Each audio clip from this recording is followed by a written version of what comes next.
Beste kijkers, van harte welkom bij Scheldemondig, het praatprogramma van RTV Scheldemond. En vanavond hebben wij te gast Timon Flikweert. Van harte welkom.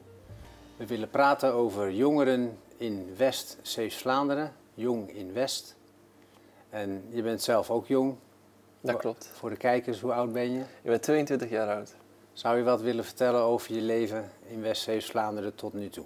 Oké, goed. Ik ben Timon Flikweert, wonende in Oostburg al mijn hele leven lang. Ik woon hier heel graag.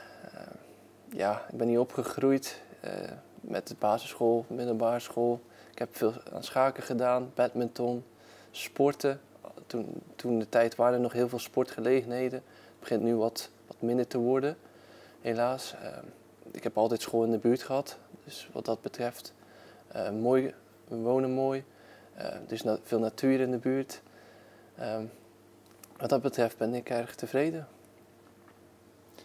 En veel van je leeftijdsgenoten hebben voor opleiding of scholing West-Zeeuws-Vlaanderen moeten verlaten. Kun je daar wat over vertellen? Ja, je ziet toch dat qua opleidingen en qua studie de mogelijkheden dat beperkt is in Zeeuws-Vlaanderen. En dat je daar meestal naar Tilburg moet, Rotterdam, Den Haag, dat soort steden, of Utrecht. Vlissingen Leiden. hoor ik ook wel eens. Vlissingen heb ik zelf mijn studie gedaan. En dan kun je nog redelijk in Zeeuws-Vlaanderen blijven. Dan kun je met de boot op en neer. Als ik naar mijn eigen situatie kijk, in februari ga ik naar alle waarschijnlijkheid ook naar Tilburg studeren. Daar zijn de meeste mogelijkheden om te studeren en je toekomst meer perspectief te kunnen geven. Nou, jij gaat, dacht ik, parttime studeren, toch? Ja, ik ga een MBA doen. Dus dat wil zeggen dat ik een praktijkgerichte masteropleiding ga doen in management. Dus dat kan ik 2 dagen in de week studeren en de rest van de dagen hier werken en ook hier blijven wonen. Ja. En je hebt werk gevonden in West-Zeeuws-Vlaanderen? Ja, ik werk als projectleider informatiemanagement bij de gemeente Sluis. Daarnaast heb ik ook mijn eigen bedrijf samen met mijn broer, genaamd Perfecte Systema. En wij adviseren diverse soorten bedrijven in de buurt. Dat doe ik vooral. Ja, en hoe oud is je broer? Mijn broer is 26 op het moment. Ja, iets ouder, maar jullie zijn gelijkwaardig. Hij is meer een financiële persoon. Ja. En hij heeft wel West-Zeeuws-Vlaanderen verlaten, meer voor de liefde. Hij is naar Evergem vertrokken in België. Ja. Daar zijn ook meer, hij zegt voor het eten en voor de liefde is hij vertrokken. En voor het schaken. Ja. Want door omstandigheden is de schaakvereniging hier gestopt. En België is dat nog booming. Als je bijvoorbeeld kijkt naar toen ik startte met schaken, was ik 7 jaar oud. Toen was de vereniging, telde wel 50 leden. Toen ik stopte, had het nog maar 5 of 6 echte vaste leden. En door de omstandigheden is dat gestopt. En we zagen ook steeds minder mensen die in dat soort verenigingen wilden stappen. En dat zie je ook bij verschillende andere sportverenigingen. En dan gaan mensen. Komt dat, dacht je? Ja, de tijden zijn veranderd. Dus ik ben ook opgegroeid minder met social media, minder met computers. Er was nog echt die omschakeling daar naartoe. Ja. De generatie voor mij was nog veel minder van dat soort digitalisering, informatisering, dat soort zaken. Dus dat heeft wel een verandering gebracht. Een verandering die er ook voor gezorgd heeft dat mensen bijvoorbeeld minder naar buiten gaan, minder. Ze schaken nou op de computer in plaats van in de vereniging. Ja, dat zie je veel gebeuren. Ja. Maar wat je daarnaast ook ziet is dat gemeenschappen wat afbrokkelen. Vroeger had je bijvoorbeeld, als je heel veel verder teruggaat, dan had je meer dat mensen naar de kerk gingen. Dat mensen meer een gemeenschap hadden. Dus je had school, je had werk, je had naar de kerk gaan. Dat is meer af gaan brokkelen. Mensen zijn individualistischer geworden. Ik moet een beetje lachen, omdat we in Scheldemond nog wel eens gesproken hebben met een geluids- en beeldtechnicus van de kerk. Ja. Omdat veel mensen tegenwoordig ook de kerk volgen. Online. Via internet online. Ja, en dat is toch heel anders dan dat je bij elkaar komt. Dat je met elkaar gaat praten. Dat je weet van elkaar wat er speelt in elkaars leven en dat je er voor elkaar bent. Ja. Ja, dat maakt echt van een dorp of een stad of een gemeente een gemeenschap. En dat zorgt er ook voor dat je binding hebt met de streek. En je ziet ook dat veel ouderen die hebben veel meer binding met de streek, omdat zij zo zijn opgegroeid en ook meer met beelden. Je bent dan verbonden met mensen in de streek. En natuurlijk ook de maatschappij is veranderd. Ja. Als ik bijvoorbeeld naar mijn persoonlijke situatie, ik spreek vaak met mijn oom over vroeger en dan heeft hij het over de boeren en de burgerij, zeg maar. En de wereld is heel erg veranderd. Ja. En dat heeft er ook voor gezorgd dat veel meer jongeren die zijn gaan studeren. Vroeger kon je veel minder gaan studeren omdat je op het land moest werken. Ja. Nu zijn de mogelijkheden, je ziet veel meer de mogelijkheden ook online, waardoor dat je verder gaat kijken dan je eigen stad, dan je eigen gemeente. Dat je kijkt van het gras is groener aan de overkant. Ja. Nee, wel eens echt van ja, mijn leven stopt hier niet. Nou is dat niet altijd zo, hè? Want nee, er zijn genoeg. Uitgaan is één onderwerp waarvan ik mij kan herinneren toen ik je meemaakte op een inloopavond over het masterplan Oostburg. Dat je dat naar voren bracht als aandachtspunt waar jongeren behoefte aan hebben om te kunnen uitgaan op een manier die zij aantrekkelijk vinden. Ja. Kun je daar wat over vertellen? Ja, uitgaan vind ik ook een mogelijkheid om met elkaar in aanraking te komen. Om bijvoorbeeld ook een vriendschap te kunnen vormen of een relatie te kunnen vormen of gewoon een leuke avond te kunnen hebben. Dus dat je ook met vrienden kunt uitgaan of dat je je contacten verlegt, zeg maar. En voor jongeren is dat uitgaan. En die uitgaansgelegenheden die zijn beperkt. Pas sinds kort hebben wij een discotheek weer, Dust in Breskens. Ja. Maar daarvoor en op dit moment zie je dat ook nog steeds wel wat gebeuren. Gaan ze naar Knokken bijvoorbeeld? Of gaan we verder om toch te kunnen... Gent bijvoorbeeld. Ja. Of Brugge of weer België op. Ja. En ben je zelf al in die nieuwe club geweest? Of helaas nog niet. Ik heb wel goede verhalen over gehoord. Dus het staat ook wel op mijn lijstje op een van de dingen die ik wil gaan doen. Een keer met een groepje naartoe. Ja.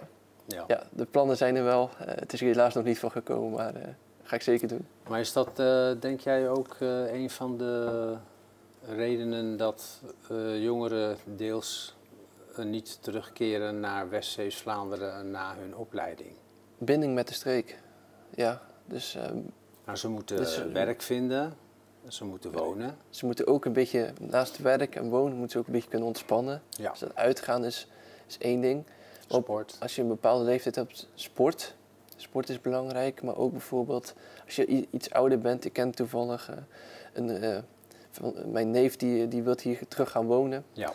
En die wil hier zijn gezin echt laten opgroeien. En die kijkt dan ook wat verder. Dus die staat iets verder natuurlijk dan ik in zijn leven. Hij is wat ouder.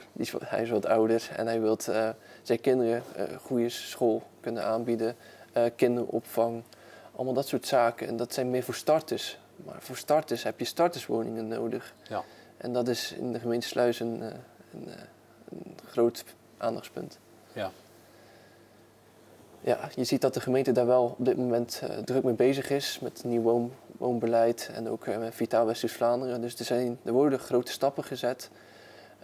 Maar ja, in de afgelopen jaren zie je dat wel een impact heeft gemaakt. Ja. Op de jongeren die wegtrekken en de vergrijzing die toeneemt. Het masterplan Oostburg, waar de inloopavond was, die we allebei hebben meegemaakt, is onderdeel van dat, hoe noem je dat, de visie? Vitaal West-Vlaanderen. Vitaal West-Vlaanderen. Ja. En daar is het masterplan Oostburg een onderdeel van. Ja. Ja. Dus dat gaat over het ziekenhuis, dat gaat over de school, dat gaat over de verschillende pijlers het gaat over het gemeentehuis, het gaat over nieuwe woningen, starterswoningen, maar ook oudere woningen. Het gaat heel breed. Het gaat ook over natuur. Het gaat over een volledige herziening van onze gemeente eigenlijk. Ja. Voor onze basisbehoeften. Denk je dat het mogelijk is om in die visie en dat masterplan voor Oostburg als één onderdeel van meerdere onderdelen het voor elkaar te krijgen dat jongeren terugkomen na hun opleiding naar West-Zeeuws-Vlaanderen? Of is die kans niet zo groot? Ik denk dat het wel aantrekkelijker gaat maken, zeker voor starters. Qua opleiding en studeermogelijkheden, dat wordt moeilijk concurreren tegen bijvoorbeeld een Tilburg of een Utrecht of een Den Haag of Rotterdam of Amsterdam. Ja. Dat kunnen wij ook niet en die ambitie moeten wij ook niet hebben. Maar om terug te keren is het wel aantrekkelijk omdat hier veel rust is te zien. Natuur, je hebt hier werkgelegenheden, je kunt hier een gezin starten. Wat anders is dan een gezin starten in een grote stad. Dus wat dat betreft zie je dat de gelegenheden, de voorzieningen vooral, dat aantrekkelijk gaat worden. En werkgelegenheid, is dat er voldoende voor jongeren, vacatures? Het verschilt wat voor werk je zoekt natuurlijk. Ja.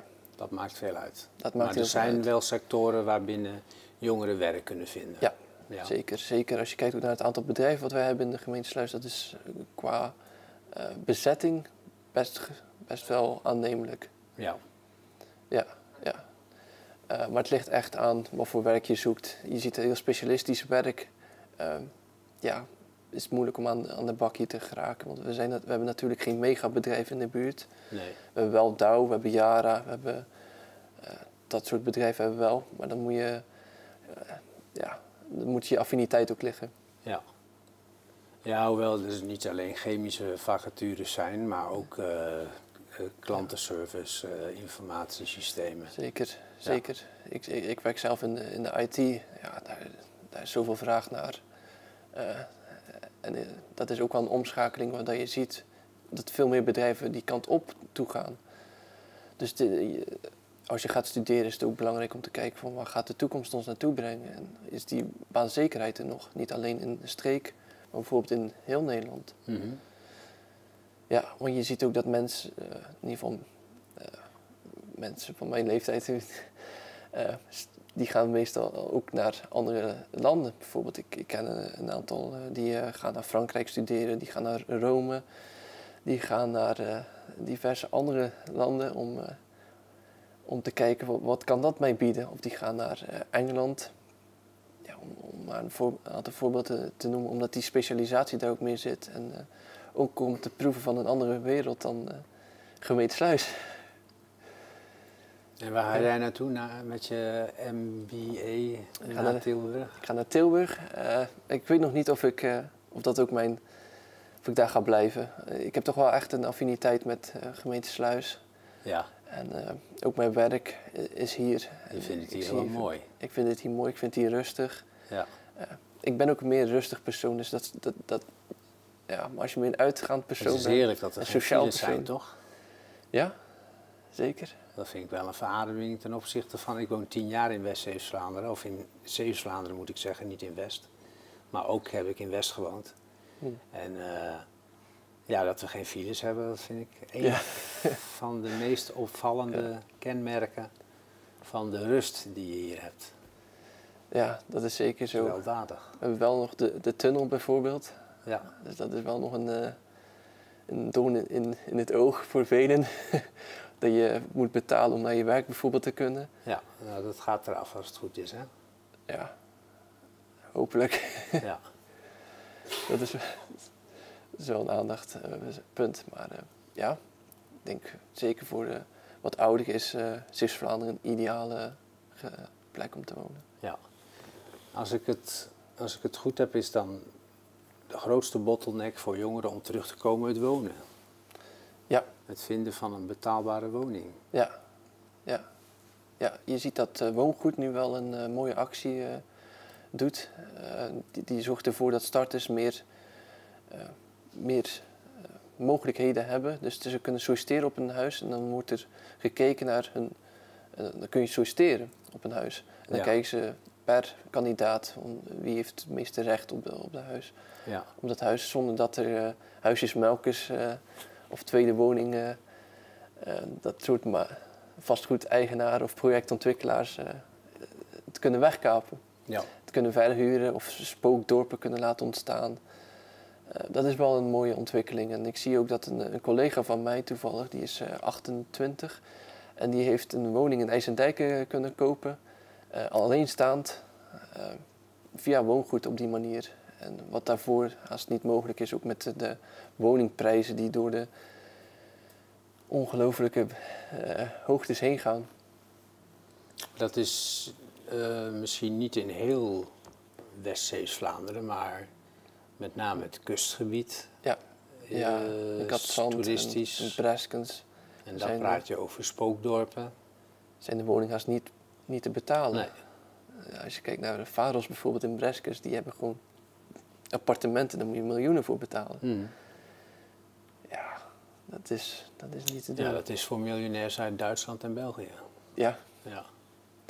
Daar kan je niet tegenop als lokale je moet als gemeente en gewoon als gemeenschap moet je kijken van wat voor gemeente willen wij zijn? Willen wij kansen bieden aan starters? En in welke situatie zit je zelf wat wonen betreft? Woon je zelfstandig? Ik woon nog bij mijn ouders op dit moment. Ja. Ik woon nog bij mijn ouders. En zou je zelfstandig kunnen wonen of is dat op dit moment helemaal niet aan de orde omdat je toch parttime gaat studeren? Ik zie dat na mijn studie als een mogelijkheid. Dan wil ik ook kijken of ik in de gemeente Sluis bijvoorbeeld een mogelijkheid heb om mooi te kunnen wonen. Heb je daar al op georiënteerd of wacht je daar even mee tot aan je studie? Daar wacht ik nog even mee. Ja. Ook kijken hoe het met